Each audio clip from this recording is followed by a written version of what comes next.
Il a commencé sa carrière en Argentine au CA Talleres puis au CA Huracan. Ses qualités techniques et sa vision du jeu attirent rapidement certains clubs européens comme l'US Palerme qu'il rejoint en 2009 après 2 saisons. Javier Pastore. Il fait ses classes à Pescara en Série B, la deuxième division italienne. Âgé de 19 ans seulement, il rejoint le Paris Saint-Germain pour une dizaine de millions d'euros. Le petit Hibou. Ah ouais, j'avoue, il ressemble à Hibou. C'est quoi son place du coup? Marco Verratti. Marco Verratti, qui aurait dû signer à la Juventus de Turin et pas au PSG, c'est un scandale. Marco, on t'aime. Formé dans un premier temps dans le club de la Juventus jusqu'à ses 10 ans, il rejoint les Corinthians en 2002. Finalement, son père décide de le faire signer à Sao Paulo en 2005, à son plus grand bonheur. Lui qui appréciait les méthodes d'entraînement du club, il se fera vite remarquer dès son premier match sous les couleurs de son nouveau club.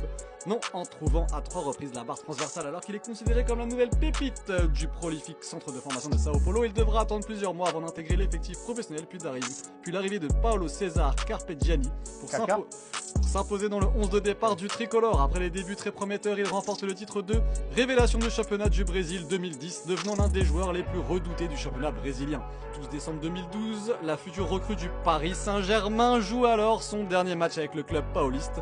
En finale, retour de la Copa Sudamérica contre les Argentins du Tigre, titularisé couloir droit. Il ouvre le score à la 23e minute avant de donner une passe décisive à Osvaldo à la 28e et d'être désigné homme du match. C'est son premier titre en tant que joueur professionnel. Il est transféré à Paris en 2012-2013. Il joue à Paris de 2013 à 2018. Vous l'avez ? Mettez-le en commentaire parce que je l'ai pas.